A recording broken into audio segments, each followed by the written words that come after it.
ያለብን ራሱ የከሰሰኝን አካል ኦኬ ነው ለህዝቡ ይለቀቅና ህዝቡ ደግሞ ይጠይቃቸው። መጽሐፉ ክቡር ጠቅላይ ሚኒስቴራችን መጽሐፉን ለምን ሸጡ፣ እንዴት ተሸጠ፣ አላማው ምንድን ነው ካልከኝ ላስረዳ እችላለሁ። ኦኬ ገብቶሃል አይደለ? አዎ መጽሐፍ መደመር መጽሐፍ ታትሞ ለገበያ ቀርቧል። ለገበያ ሲቀርብ የመጀመሪያው መጽሐፍ ኦሮሚያ ክልል ላይ የሶፍ ዑመር ዋሻን ለመገንባት እና ባሌ ማውንቴንን ለማደስ ለመገንባት የሽያጩ ገንዘብ እንዲውል ለኦሮሚያ ክልል ተሰጠ። ለኦሮሚያ ክልል ተሰጠ። ጠቅላይ ሚኒስቴሩ ጋር ምንም አይነት ገንዘብ እንዳይሄድ ሙሉ ለሙሉ የመጽሐፉ ሽያጭ ኦሮሚያን በተመለከተ ለሶፍ ዑመር ዋሻ ማደሻ የተለያዩ እንደ ቱር ድርጅት እንግዲህ እንደነገርኩ ኢትዮጵያ ቱር ኦፕሬሽን የኔ ነው። እንደ ቱር ድርጅት ያንን እዛ ጋር ሶፍ ዑመር ዋሻ ሊታደስ ነው፣ ሶፍ ዑመር ዋሻ እንደ አዲስ ሊገነባ ነው፣ ሆቴል ሊሰራ ነው፣ ቱሪስቶች ማረፊያ ሊሰራላቸው ነው ሲባል ደስተኛ ነኝ። ለዛ ደግሞ አዋጥቻለሁ። መጽሐፉ አይደለም የተሸጠው፣ በመጽሐፉ ስም ሶፍ ዑመር ዋሻ ነው የታደሰበት። አንድ በል ወደ አፋር ክልል ስንመጣ አፋር ክልል መጽሐፉ ሲሰጥ ጠቅላይ ሚኒስትራችን ለአፋር ክልል የሚገባውን ኮታ መጽሐፋቸውን ሲሰጡ ማለት ነው የአሊሚራ አንፍሬ የድሮ ፕሬዝዳንት ናቸው፣ ንጉሳቸው፣ የእሳቸው ቤተ መንግስት እንዲገነባ በስጦታ ተበረከተ ለአፋር ክልል ማለት ነው። ለአዲስ አበባ ከተማ ሲበረከት ደግሞ ማለት ነው አዲስ አበባ ውስጥ ለወጣቶች ስቴዲየም እንዲገነባ። አሁን እንግዲህ ስቴዲየም በስቴዲየም ሆናለች አዲስ አበባ። የእሳቸው መጽሐፍ ታትሞ ለሽያጭ በቀረበ ሰዓት ማለት ነው አንድም ስቴዲየም የምናውቃቸው ትልልቆቹ ስቴዲየም እንጂ በየሰፈሩ ስቴዲየም አልነበረም። ለዛ መጽሐፉን ሸጣችሁ ስቴዲየም ገንቡበት ብለው ነው ጠቅላይ ሚኒስቴሩ መጽሐፋቸውን የሰጡት። ወደ ሐዋሳ ደግሞ ሲዳማ ክልል ስንመጣ ደግሞ ማለት ነው የዛኔ ክልሉ ኦልሞስት አልተበተንም በሚባል ደረጃ ነው። ሐዋሳ ታቦር ተራራ ላይ ለወጣቶች መዝናኛ እንዲገነባ መጽሐፉ በስጦታ ተበረከተ። መጽሐፉን የገዛ ሰው በጠቅላላ አዲስ አበባ ላይ ከገዛ ስቴዲየም አስገንብቷል። አፋር ላይ ከገዛ የአሊሚራ አንፍሬን ቤተ መንግስት ገንብቷል። ኦሮሚያ ላይ ከገዛ ሶፍ ዑመር ዋሻን አድሷል። ገብቷል አይደል? ሐዋሳ ላይ ከገዛ ደግሞ ለወጣቶች መዝናኛ እንዲገነባ ተደርጓል። የአማራ ክልልና የትግራይን አላስታውስም፣ የቤንሻንጉል ምናምን አላስታውስም፣ ግን ለየሁሉም ተሰጥቷል። ለሆነ ዓላማ አውሉት ተብሎ ማለት ነው። መጽሐፉ ለዛ ነው የተሸጠው እንጂ ገንዘቡ ለቤተ መንግስትም ሆነ ለጠቅላይ ሚኒስትራችን ገቢ አልተደረገም። ለምን? ሀቅ ነው። ገብቷል አይደል? እውነት ነው ማለት ልዋሻ አልችልም። ጠቅላይ ሚኒስቴራችን መጽሐፉን ሽጠው ለክልሎች ስጦታ ሰጡ እንጂ ገንዘቡን ሰብስበው ለራሳቸው አልወሰዱ።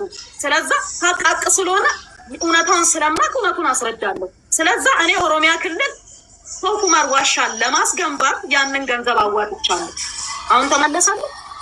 ስለዚህ በዚህ ውስጥ በገበታ ለሀገር በሚለው ፕሮጀክት ውስጥ ትልቅ አስተዋጽኦ አድርገሻል ማለት ነው። በዚህ ሁኔታ እነዚህ አይነት ክሬዲቶችሽን መጥፋት ስለሌለባቸው ነው ያንን ላነሳ የፈለግኩት። እና እንግዲህ ይሄን ሁሉ ለሀገር እንደገናም ደግሞ አዲስ አበባ ከተማ መስተዳደር በአንድ ወቅት የሽንኩርት ገበያ የተለያዩ የዋጋ ንረት በነበረበት ሰዓት ብዙ ስቶሮችን አዲስ አበባ ውስጥ ከፍተሽ ስታከፋፊ ነበር ገበያውን ለማለት። እነዛ ስቶሮች አሁንም እየሰሩ ነው። 17ቱም ስቶሮች እየሰሩ ነው አሁን። ስለዚህ የአዲስ አበባ ከተማ መስተዳደር በዚህ ሁኔታ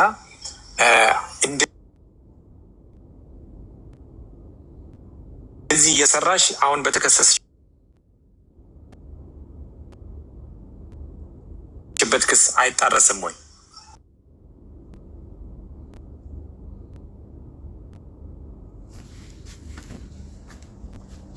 በዚህ ጋር ልማቱን እየደገፍሽ በዚህ ጋር ምን መሰለህ አሁን እዚህ ጋር ማለት ነው እውነት ነገሪን ካልከኝ ለምን እንደሆነ ይሄ ነገር ለምን እንደተፈጠረ እንዴት እንደሆነ መናገር የሚችሉት ድርጊቱን የፈጸሙ ሰዎች ናቸው። ከዚህ ጀርባ ያሉ ሰዎች ናቸው መጠየቅ የሚችሉት። በረከት ገባ? ይሄ ነገር ለምን ሆነ እንዴት ሆነ ብለህ ከጠየቀኝ እኔ አላውቅም ነው። ግን እርግጠኛው ልንገርህ ጠቅላይ ሚኒስቴራችን ሀገሪቱን እየመሩ ስለሆኑ እንዲህ አይነት ድርጊት የሚፈጽሙትን ሰዎች መቼም ኮሚቴም ቢሆን አዋቅረው ይጠይቃሉ ብዬ ተስፋ አደርጋለሁ። እያንዳንዱን ሰነዳችንን በድጋሚ ያስመረምራሉ ብዬ ተስፋ አደርጋለሁ። ገባ? ለምሳሌ ቅድም ምን ብለኛል? ከተለያዩ ክልል አመራሮች ጋር ትነሻለች። እርሻ ሊጎበኙ ይመጣሉ። ለምሳሌ ክቡር ጠቅላይ ሚኒስትራችን እርሻዬን ሊጎበኙ መጡ። ከእሳቸው ጋር ፎቶ ተነሳ ማለት ከእሳቸው ጋር እኔ እርሻ ውስጥ ፎቶ መነሳት ሌላን ሰው ማስፈራራ ሊሆን የሚችለው ለምንድን ነው? ማለት ምን ይሁን ነው ማስፈራራቱ? ማለት እንዴት ነው ማስፈራራበት? ሶሻል ሚዲያ ላይ ለሚናገሩት እንደዛ ብለው ለሚናገሩት መልስ እንዲሆን ነው። ገባ? የሀገር መሪ ናቸው። ሀገር በመሪ ትመሰላለች። የፈለገ ነገር ቢመጣ እኔ ለምሳሌ ማለት ነው ቅሬታዬ እሳቸው ላይ ላቀርብ ይችል ይሆናል። እንዲህ ለምን አደረጉ፣ እንደዚህ ቦታ ላይ መጥፎ ነገር አድርጓል፣ እንዲህ ነገር ብዬ ጠቅላይ ሚኒስቴራችን ላይ ቅሬታ በግሌ ላቀርብ ይችላለሁ። ሌላም ህብረተሰብ ሊያቀርብ ይችላል፣ ሌላም ኢትዮጵያዊ ማለት ነው። እውነት ግን እነግርሃለሁኝ እዚህ ጋር ማለት ነው ሌላ የውጭ ኃይል ግን ሌላ ኤርትራዊ ሌላም አሁን ለምሳሌ ኤርትራም ልትል ትችላል፣ ግብፅም ልትል ትችላል፣ ማንም ማለት ነው እንዲሰድባቸው ግን አልፈልግም። እኛ ኢትዮጵያውያን ከተበደልንም ከከፋንም እንደ ልባችን እንናገር፣ ምንም ችግር የለም። ጠቅላይ ሚኒስቴራችንን ግን የውጭ ሀገር ዜጎች ግን እንዲያዋርዷቸው ግን ፍቃድ አይደለም። በሌላ ሰው እንዲዋረዱ አልፈልግም። የሌላ ሀገር ዜጎች እንዲሰድቧቸው አልፈልግም። እኛ ግን ከከፋን መብታችን ነው፣ እንደ ልባችን እናገራለን። በቃ መታወቂያም ከተከለከልን ልንጮህ እንችላለን። የሆነ ነገርም ከሆነ ልንናገር እንችላለን። ለምን ኢትዮጵያውያን ነን፣ ከከፋን እንናገራለን።